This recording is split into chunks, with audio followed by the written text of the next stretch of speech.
Kung ang mga sumasagela, kalimitang gwapo at makisig ang konsorte, ang beshi namang ito, proud pa ring rumampa kahit solo flight siya. Walang escort, walang arko. Ang meron lang siya ang kanyang pride flag. Ang beshi sa viral photo,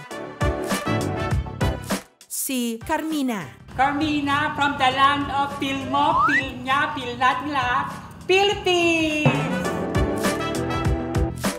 Mag-isa na lang siya sa buhay. Wala na po yung mother ko tsaka father ko. Kinamatay po ng nanay ko is kidney failure. Then my father, tuberculosis. Sa edad niyang 51 anyos, si Carmina aminadong NBSB o no boyfriend since birth. Jack?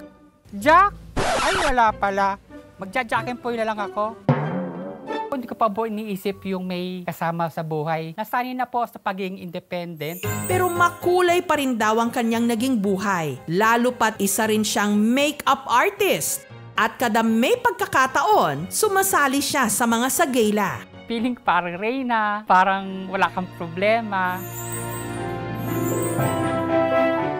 Isa sa mga dinaluhan niya kamakailan, ang LGBT Grand Sagalahan sa Malabon, kung saan nalitratuhan siyang mag-isang rumarampa. Biglaan po yung event kaya meron o walang escort, basta matuloy lang po sa gala. Hindi ko po naisip malungkot po kasi po layunin ko lang po sa tao magbigay kasiyahan.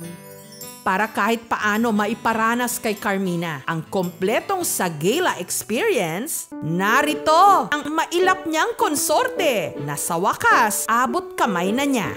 Gusto kita. Walang iba kundi ang aktor na love interest din ng karakter ng katukayo niyang si Carmina Villaruel, ang gumaganap na si Doc Carlos Benitez sa afternoon prime program ng GMA Network. Ang abot kamay na pangarap, walang iba kundi ang aktor na si Allen Dizon. Ay! Si Sir Allen! Ang pogi!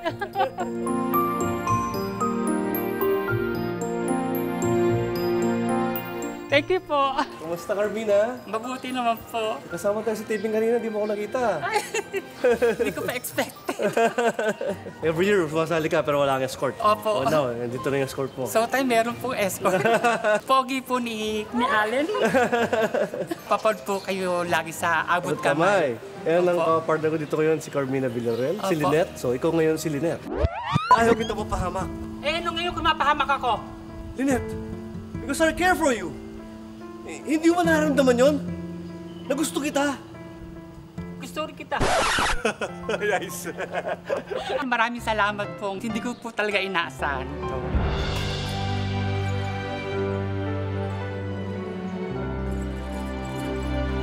Sobrang saya ko po ngayon.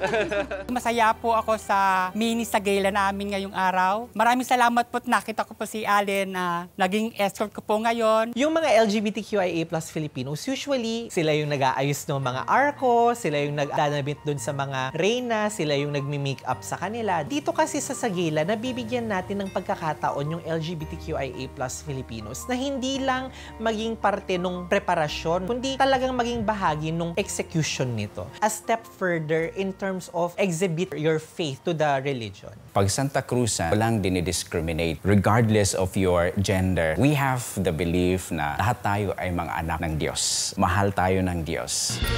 Ang sagala ng mga LGBTQ, so long as it is done and practiced with certain awareness of faith, go ahead. No? Wag lang lumabas sa tinatawag nating tradition. Ngayong Pride Month, sabi nga ni Miss Universe, ating Catriona, raise your flag!